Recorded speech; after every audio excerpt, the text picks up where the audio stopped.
Welcome to First Bite, our Detroit Lions midweek podcast where we are breaking down the Detroit Lions draft class still. But Ryan, you know what I'm about to say. This is the penultimate episode. Oh man, yeah, I don't know why I didn't see that coming. I'm an idiot. We are talking Bama boys today.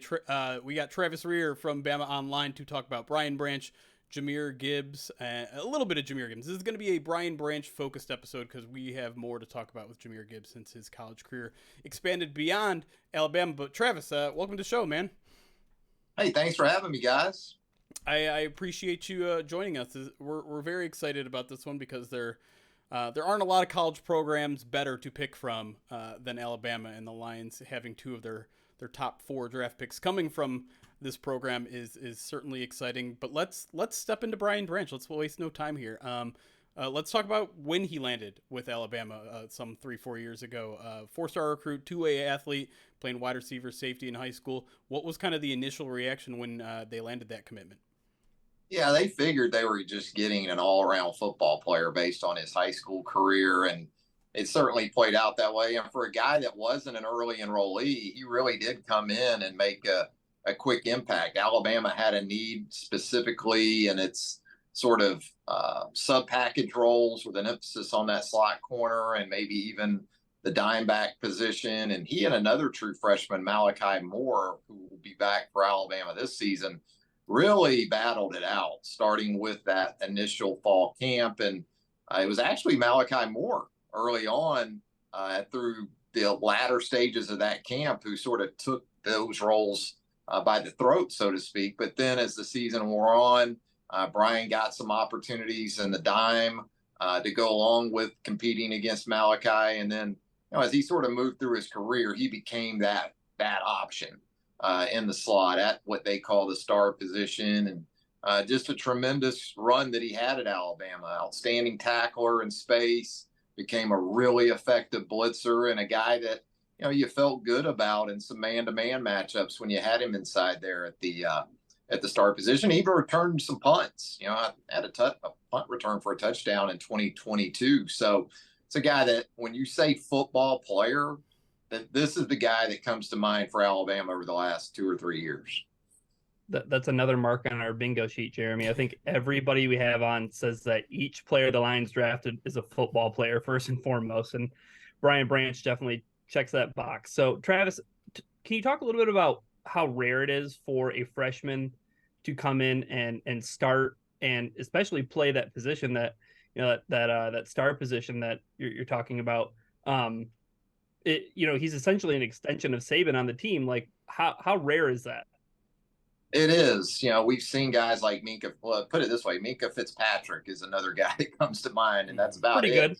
Pretty good, so though. That's pretty good company. And Minka, a lot of the same attributes, I would say, all-around football player. Minka also very intelligent and able to take what he was trying to learn at sort of expedited rate and take it to the field as a true freshman, which again is just not easy. And I think like Minka, you talk about Branch's toolbox. This is a guy that I would go as far as to say last season, he was probably Alabama's second best corner, or right there with Kool-Aid McKinstry.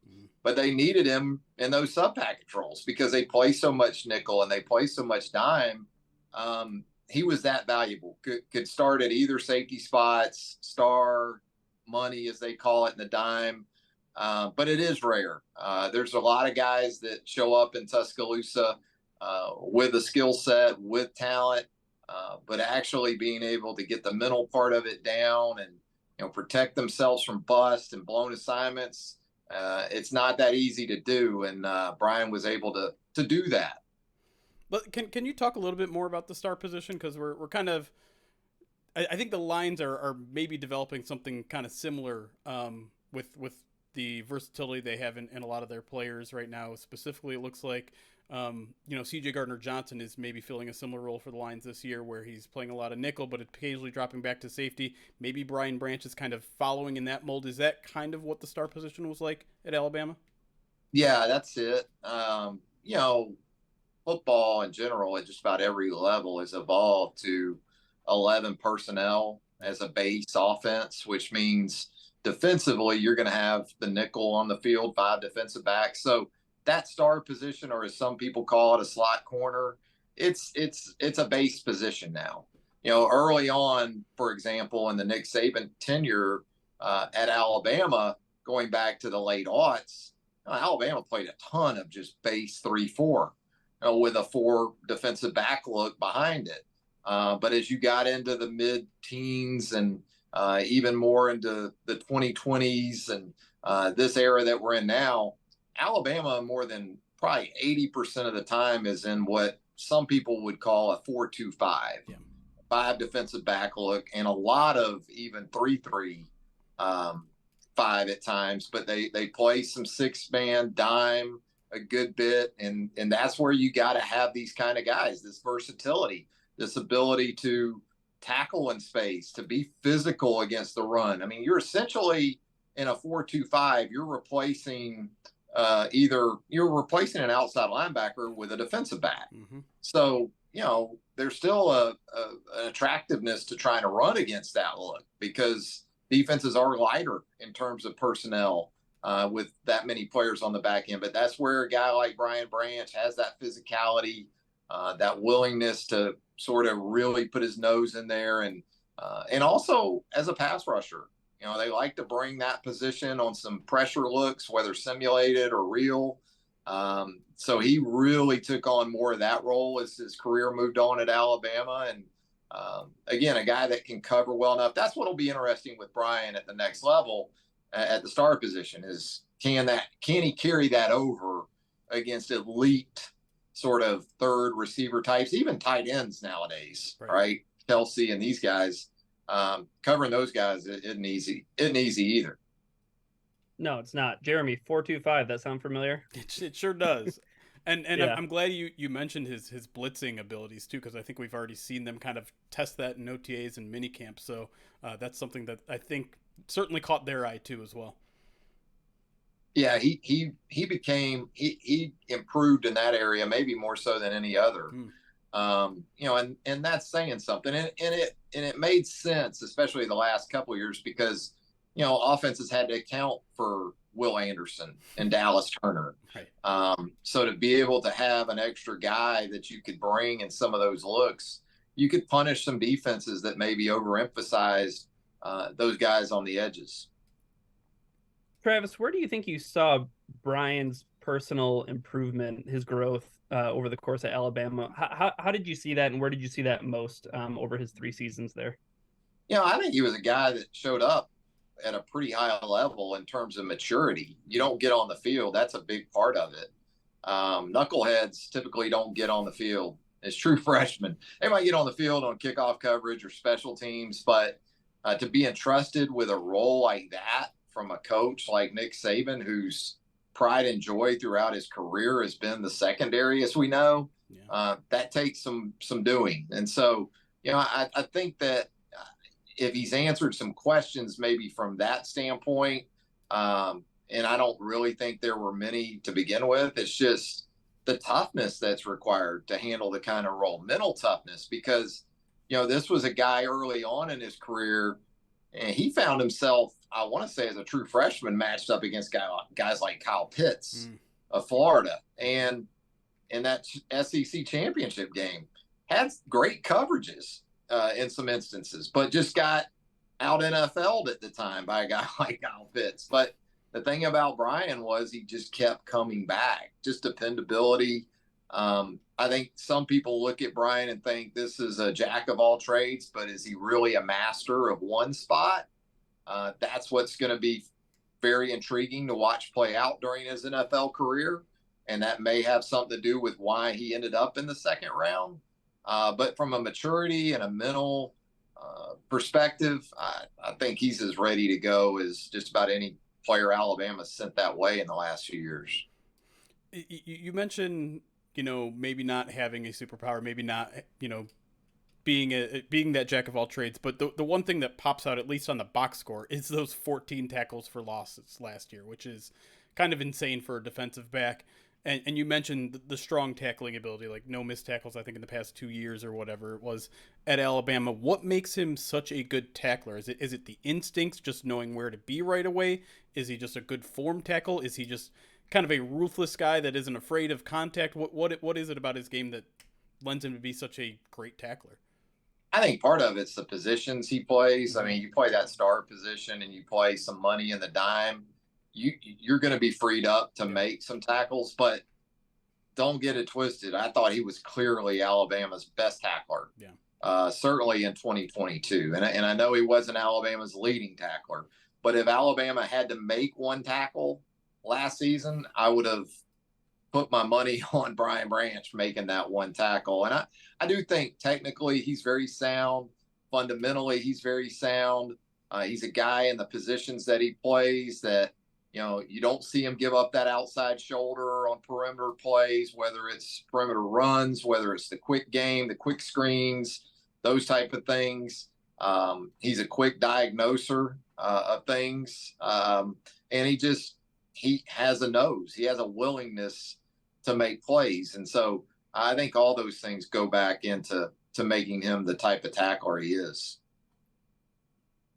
Aside from some of the physical attributes that he has, just to get to know him a little bit more as a person, what is his demeanor like on the field, off the field? What kind of leader is he? And was he a big leader there at Alabama? I think he's a guy that's kind of to himself. He's more of a by example guy, a business like approach is the way I would describe it. He wasn't a permanent team captain, during his time at Alabama, but that doesn't mean he wasn't highly respected by everybody in the program because his presence down in and down out over a span of 3 or 4 years kind of points to that. So, but he's not Jalen Ramsey, put it that way. He's not.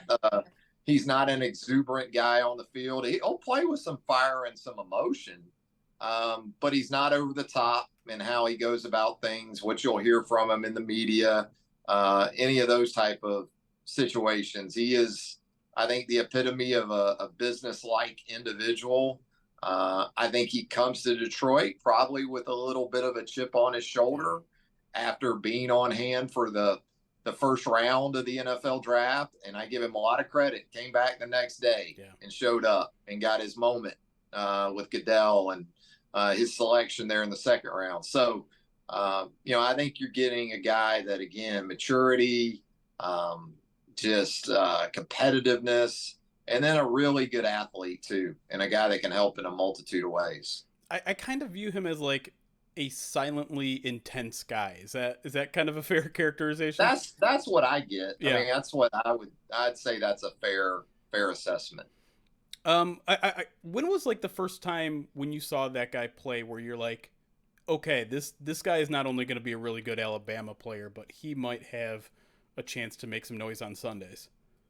Yeah, I think it was kind of later stages of his freshman season. And again, he took some lumps against some really, really good players. But again, the way that he kept coming back from that told me this guy's going to be all right. And it helped you understand why the trust was at least partially due to that, because you can't live with the last play, good or bad, at that position that he plays, and be able to be effective like he was. And then probably more so going into his sophomore year, though, that's when you really start to see some separation from him in terms of that competition with Malachi Moore. Yeah. And then really it rolled into the next season. So that's what I would go back to, the first half or so of his career at Alabama. I know you mentioned earlier, Travis, this kind of characterization of him as a player as a jack of all trades, might not be a master of none. If there was something he did at Alabama that you could maybe say, all right, that's something I think I could see him do at the next level consistently and be a player down in, down out, what was that thing that you think is like the Brian Branch staple of his game? I just think consistency, Okay, yeah. I wouldn't say he's a ball hawk. I wouldn't say he's a turnover takeaway machine. Maybe that'll prove to be more the case in the NFL. But dependability and consistency, and a responsible player, doesn't put his teammates or the defense or the integrity of the defense in jeopardy, doesn't take chances, not a big gambler. He's not going to jump a hitch if he doesn't have help behind him, put it that way. But if you throw the hitch, he's going to keep it to 4 or 5 yards. He's going to be there when the ball gets there. And if he doesn't make a play on the ball, he's going to get that receiver on the ground for a minimal gain. So I just don't think there's a lot of flash to Brian's game. Doesn't mean that he can't put up big numbers in the NFL. There's guys that I saw at Alabama that really wasn't the case during their time at UA. A guy like Trayvon Diggs, for example. Mm-hmm. You knew he had all the goods to be an NFL corner, but did I see him making the plays like he has in Dallas in the last couple of years? No, we didn't really see that from him. But it wouldn't surprise me if Brian ends up producing something similar at a different type of position, a different role than Trayvon Diggs in the NFL.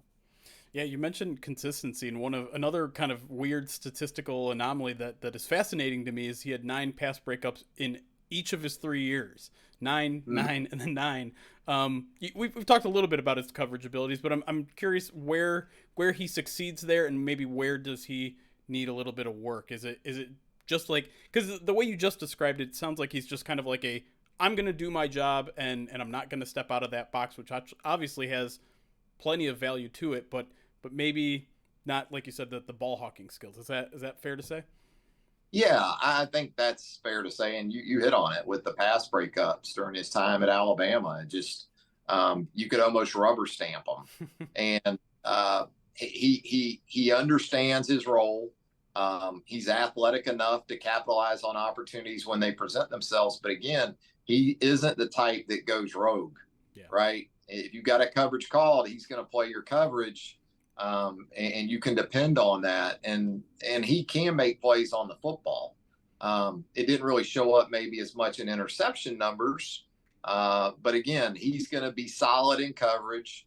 I'm not sure if, as I said earlier, he's necessarily a guy that you want running with some of these high level threes in the NFL. We'll see. But he's going to be where he's supposed to be when he's supposed to be there. And then he's going to be able to execute in a way that's going to work well. Jeremy, it sounds like we might have found the difference between him and CJ GJ. Well, yeah, that and not being a barker, right? Not being much of a chirp type. Yeah. Well, I had 2 more that I wanted to get to before we get to our break and talk some Jahmyr Gibbs. One is like one of the fun things I like to do here is highlight a play or a game in which these players stood out, so that we can go back to the tape and watch what was maybe a huge moment in his college career. So going back to Brian Branch's career in Alabama, what is an amazing play, an amazing game where Lions fans have to go back and watch to really get hyped about this guy? Well, you can kind of take your pick from the 2022 season. Yeah. Game in and game out, he was really good. One of the earlier games in the season, he wasn't the primary punt returner, but they put him in there, and it was against a lesser opponent. I want to say maybe Louisiana Monroe, and all he does is, the first time he really touches it, he takes it to the house for a touchdown. So, I would say this about Brian too. In some of their biggest games, he was their best player on defense, and that's including Will Anderson. The thing about Brian is you didn't ever ask yourself the question, okay, where did 14 go this week? He was always front and center. You can look at double-digit tackle performances. You can look at him in the pass rush. I just think over the second half of the season, you saw a real alpha type emerge, more so than we had even seen with the good play he had put on tape prior to that. You started to look at that defense and think it starts almost with Brian Branch, more so than Henry To'oTo'o or even Will Anderson or some other guys. So, again, there's not a 2 or 3 interception game that he's had, but in its totality, I really think over the second half of the season, especially, you can look at Brian and feel pretty good that, that was the one guy you could kind of count on week in and week out. Travis, did you get the sense that when it came to draft day that maybe the reason why he was a second round pick was because of that lack of splashiness to his game? I think that, and I would think that there were maybe some questions about what's his base home. Mm-hmm. I mean, is he a safety, every down safety? Is he a box guy? Can you play him in the middle of the field? What type of range does he have in that type of scenario? Can he play the star position and man up on some of these receivers that he's going to see at the next level? This is me talking, but and also positional value, as we know, guys, is a big part of it too. I mean, he's already probably as a base safety is what he's regarded. He's already working against, a kind of uphill thing there as far as the first round is concerned. And I do think, I would think, let me put that he was probably viewed as a tweener, right? Yep. Is he a high-level safety? Is he a high-level sub-role guy? I think those were maybe some of the questions that teams were asking themselves. It's fair.